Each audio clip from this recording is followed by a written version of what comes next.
علماء لیکلي دي یو کسو د مور او پلار یو ځای مور هسې په بچي مړی چې لا یوي خوړه وله وخوري ټول د مور او پلار نو هغه بچي به تعلیم کو نو انجینیر ته جوړ شو انجینیر شو هغه بچي څه موده پس د بان ملک نوکری راغلی دی بچي ورته اپلای وکړله د ده پکې نوکري وشوله دی راغې مور ته وایي مورې زما خو نوکري په بار ملک کې وشوه اوس پسې چل کي مور ورته وایي بچیا خپل ښځه او بچي دي بوځه او زه بار ملک ته زه چې ستا نوکري وشوله خو ګورې زمونږ غور به کوې ښه زمونږ غور به کوې زمونږ تپوس به کوې وي صحیح ده مورې کوم به تپوس ځکه چې تا ته پته ده چې تم یې پلار دې څوک نشته او دقه یو بچی مور به امر مجبوري بچي له اجازت ورکړو بچي لاړ سعودي کې د حرمینو خواته ډیوټي وشوله مکه مکرمه کې انجینیرینګ به یې کو وی چې کال به پوره شو نو رابلم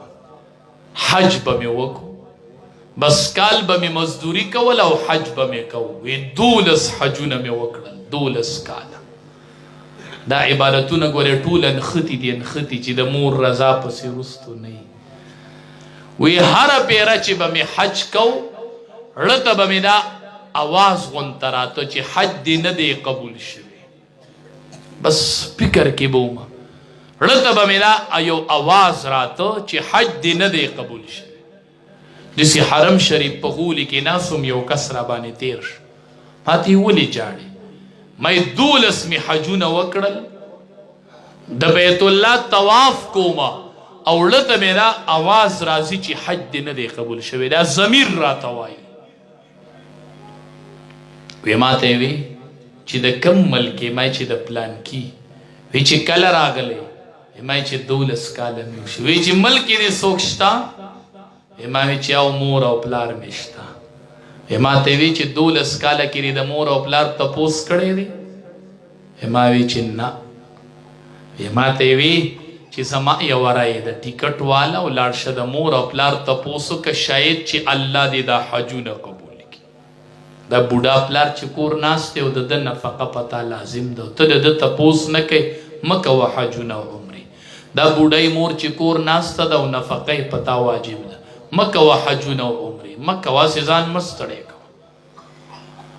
ویړه کې مې دا خبره ډېره خوږه ولګېدله ټیکټ مې واغست راله چې خپل کلي ته راورسېدلمه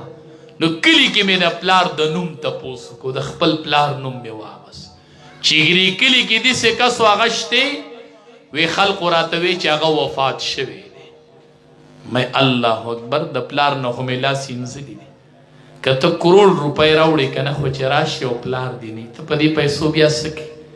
چې خوش یې کور یې مور پکې نه په دې پیسو څه کوې بیا ویړه کې ډېر خفه شوم چې پلار خو مې تلی دی په لاره را روان یم دا سوچ کوم چې دا مور به څنګه رضا کوم چې کور ته ورشم مور ته به وایم چې رضا شه ابه وایي چې نه رضا کېږم ځکه چې 12 کاله دې زما تپوس نه دی کړی او پلار دې مړ شوی دی وایي مور نه رضا کېږي دا هم څه خبره ده مور نه رضا کېږي وی چې دې تلوسه کې را روان یم چې کور ته راورسېدلم رانږدې شو وی چې وردنده شومه ومې کتل نو په کټ کې د اډوکو یوه ډانچه پاتې ده پلار مړ دی او مور دومره ضعیفه شوې چې د اډوکو ډانچه ده ډېر خفه شو ډېر ارمانونه مې وکړل اوس غلی ودرېدمه دې مور مې لاس اوچت کړي دي چې دا مور به ما ته کمه خیره کړي دې بچي ته ځان معلومي که نه دی چې جدا شي نو پته یې ورته وایي چې دا مور به مې اوس کمه خیره کړي دا ده ته ځان معلومي مور اووخه خو مور خیره نه کوي دې مور مې لاس اوچت کړي دي زه د شا د طرف نه ورنږدې شوم وایي چې یا الله زما هغه بچې روغ جوړ کور ته راولي مې ښه 12 کاله پس زما د مور لاس اوچتېږي وایي الله زما بچې روغ جوړ راولي زه د داسې مور تپوس ما نه دی کړی وی رانږدې شو مړه مې ډاډ شو چې مور به روغه وکړي ځکه چې 12 کاله پس دا دعا کوي وی رانږدې شومه وی مور ته مې وی چې مورې الله دې دعا قبول کړله زه اقه بچی رالم چې مور ته مې وی مور مې په ژړا شو مې مورې ولې؟ وی ما ته وی چې بچیا زما د سترګو نظر تلې دی زه تا نه وینمه. مور مې د سترګو نظر نه وویل. زه وایم مورې ستا بچی یمه. مور وی ما ته پته نشته دی زه نه وینم چې ته زما بچی یې او که نه یې، ما ته پته نه لګي.